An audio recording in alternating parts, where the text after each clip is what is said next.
दोस्तों नमस्कार। मैं फॉर्मर डीजीपी गुजरात अनिल प्रथम जी का पीएस और मैं बता देना चाहता हूं कि एक एक आंसू का हिसाब देना पड़ेगा क्योंकि किन्नर समाज जो अर्धनारी जिस जिस किन्नर को जन्म दिया ईश्वर ने और वो अर्धनारी आधा पुरुष और आधा मानव का जो शरीर है, जब ईश्वर ने उनको जन्म दिया इस प्रकार का, तो हम लोग आप लोग हंसने वाले कौन होते हैं? समाज के लोग हंसने का क्या अधिकार है? मजाक बनाने का क्या अधिकार है?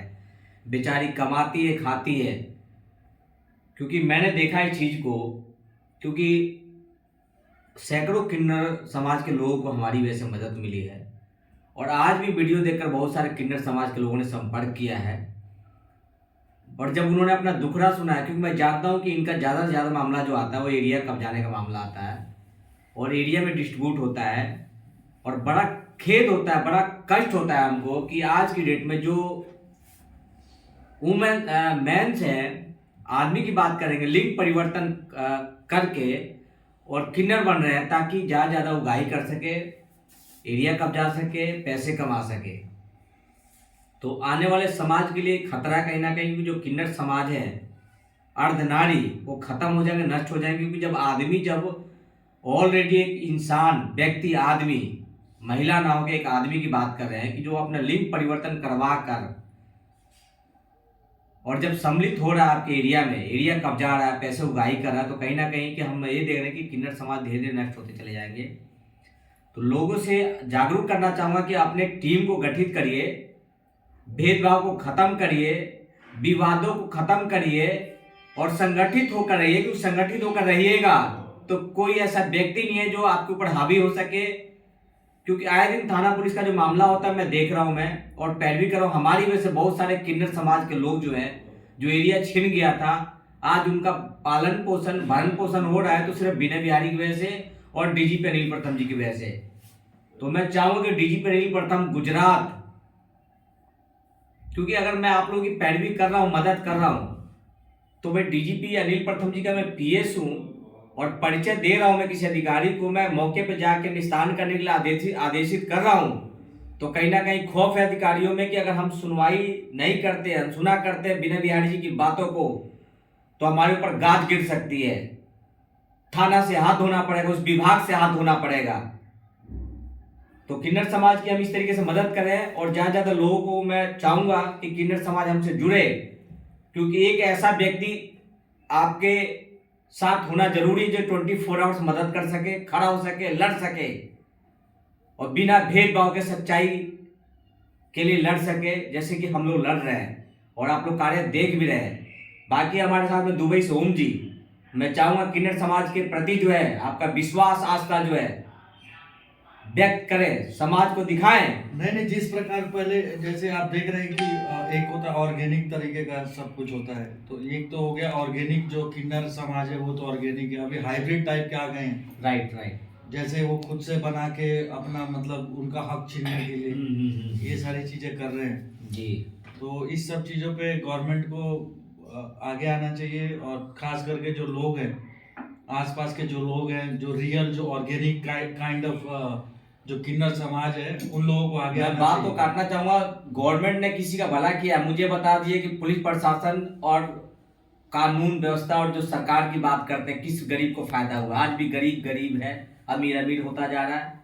नहीं, कहीं ना कहीं पक्षपात, थोड़ा भेदभाव, जो भी कुछ करेंगे वो हम लोग ही कर सकते हैं। हाँ, क्योंकि मैं जो लॉबी बना रहा हूँ IAS का, आप देख ही रहे हैं, जज जुड़ रहा है, ये जुड़ रहा है, IPS जुड़ रहे हैं, किससे? अनिल प्रथम जी के कार्य से प्रभावित होकर। अनिल प्रथम ही ऐसे व्यक्ति है, जब गुजरात में डीजीपी थे आज से 7 महीना पहले, उन्होंने भ्रष्टाचार, अन्याय, अत्याचार को उन्होंने खत्म कर दिया था जड़ से, कानून व्यवस्था को लागू कर दिया था। कानून व्यवस्था में एक एक गरीब, एक एक मजदूर का आस्था था, विश्वास था। क्योंकि डीजीपी साहब एक एक गरीब कोई कहता था मिलने के लिए आए, तो तुरंत आदेश था यहाँ से डीजीपी साहब का कि तुरंत उसको अंदर भेजिए, उपस्थित करवाइए हमारे समक्ष। और बता देना चाहता हूँ, कोई व्यक्ति अगर आता था डीजीपी अनिल प्रथम जी के पास में न्याय मांगने के लिए, तो पीड़ित व्यक्ति के साथ में कई लोग आते थे, लेकिन डीजीपी साहब ये कहते थे कि भैया आप अड़ोसी पड़ोसी को चुप रहिए, जो पीड़ित है उसको बोलने दीजिए। और ऐसा डीजीपी, ऐसा अनिल प्रथम जो खुद अपनी बात, उसकी बातों को सुनते थे और दूसरी बातों पे यकीन ना करके जो पीड़ित था उसकी बातों को सुनकर और तत्काल निर्देशित करते थे और न्याय दिलवाते थे, और आज भी रिटायरमेंट के बाद भी वही कार्य कर रहे हैं।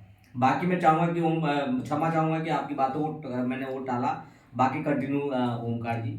नहीं, अनिल प्रथम जी का काफ़ी समाज में योगदान है। वो रिटायर होने के बावजूद बहुत सारे लोगों को हेल्प करते हैं, सही रास्ता बताते हैं। तो ये सारी चीज़ें हैं। और जो किन्नर समाज है उसके ऊपर जो भी प्रॉब्लम हो रहा है उसके लिए भी मिस्टी हेल्पिंग फाउंडेशन के पास बहुत सारे लोग हैं जो आते हैं। किन्नर समाज बहुत रिस्पेक्ट करते हैं विनय बिहारी जी का, और बहुत सारी समस्या इनके पास आती है और ये बहुत अच्छे तरीके से उसको हैंडल करते हैं।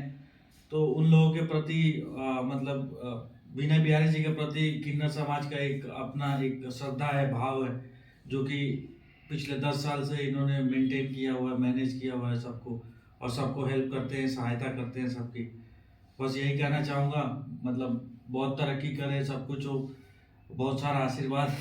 धन्यवाद ओमकार जी दुबई से। हम्म। मैं बता देना चाहता हूँ कि मैं जब कमज़ोर शुरू से नहीं रहा, बचपन से, जब मैं जन्म के बाद होश संभालने के बाद, तो कहीं ना कहीं गुर्दा था मेरा, हिम्मत था मेरे अंदर, जुनून था कि कुछ करने का, और इस लायक बना हूँ तो मेरा फर्ज बनता है, क्योंकि मैं नेताओं की तरह बात नहीं करता हूँ मैं कि वोट मांग लिया हमें चुनाव जीतना नहीं, भविष्य में चुनाव लड़ना नहीं है, एज ए पॉलिटिशियन हमको बनना नहीं है। हाँ, पॉलिटिशियन के समक्ष साथ में बैठता हूँ बंद कमरों में, और मैं कहता हूँ भैया कि ये मदद कर दीजिए, जो पैसा चाहिए पैसा ले लीजिए, हम देकर निकल जाते हैं।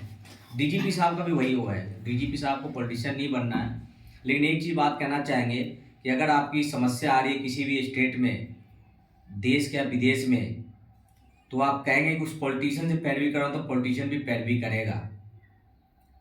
ये सब चीज पैरवी आपको कहाँ से चाहिए मुझे बता दिएगा। क्या कष्ट है, किस विभाग से आप पीड़ित है, कौन है जो गुंडाई कर रहा है, कौन है जो सुनने को तैयार नहीं है, कौन है जो धमकी दे रहा है आपको, कौन है जो भेदभाव कर रहा है, बता दीजिएगा लिस्ट बनाकर।